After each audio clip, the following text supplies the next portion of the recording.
I'm still looking. There we go.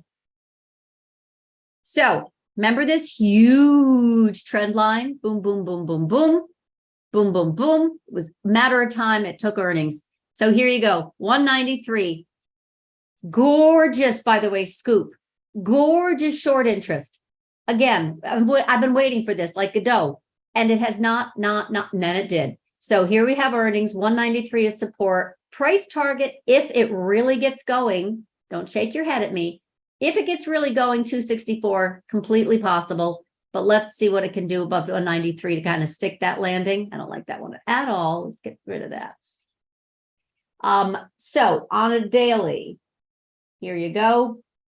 Here is your kind of sort of left shoulder, head, right shoulder. So on a daily, you definitely want to stay above 186.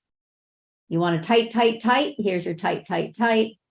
193 is basically the same, right? So we're going to digest this a little bit. You can see that calls are coming in. Calls are coming in for the $2 September as an example. Very expensive, nickel wide, not so smooth. But if it gets going, it absolutely can go there. So TLRY is the latest, earnings underperformer that gets spiky. And that's all I wanted to say about that. Tupperware, I got interviewed for Market Watch yesterday talking about the hedge fund factor rotation. That was fun. So this puppy, if you recall, had this kind of like, I put this in last week and I'm like, okay, 80 cents. It looks like it's going to take off. Well, sure enough, it did. Now let's see if it gets supported. It still looks bullish, by the way. It still looks bullish. Anyway, this is the short covering in hedge fund land. We have like Tupperware ready to squeeze higher, which, by the way, that's kind of bullish right here. Nothing wrong with that either. I mean, that is still shockingly, I know, bullish though. Remember, this was a going concern risk back in April. So this is not all of a sudden they figured out a business plan that works. This is short covering. Yesterday had 45 million shares on that. 45 million. Largest ever in the history of Tupperware. Ever. Ever, ever, ever.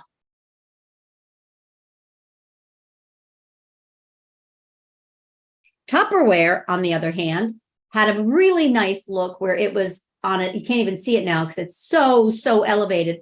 But I literally showed this on the 21st of July, and this is just a gorgeous potential slingshot, right? And at the time it was 80 cents. Anyway, it did trigger 80 cents to 180, came back down. I said it really needs to stabilize at this 135. It did. Yesterday it went to 210. Now, granted, these are a little bit dramatic. They're very volatile. They're not for everyone. But my point is now this is turning the tides, right? This 10 and 21 is starting to get very productive. And I'm going on the hunt for the next short covering. So Tupperware is still in play, 229. I forgot, I got busy yesterday with the back-to-back live trading rooms and the webinar.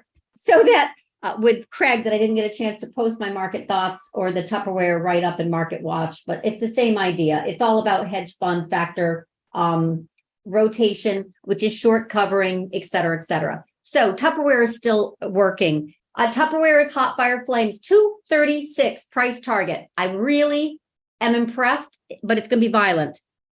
Goodness sakes. Okay, so Tupperware should calm down here a little bit because it's right at that Keltner and the 21 and this 236 weekly gap fill, which should be right here. Yeah, it should have some profit taking of size right here. Doesn't mean it's done. It's a gap up. It's a stunning candle. Massive, massive move from literally the 21st.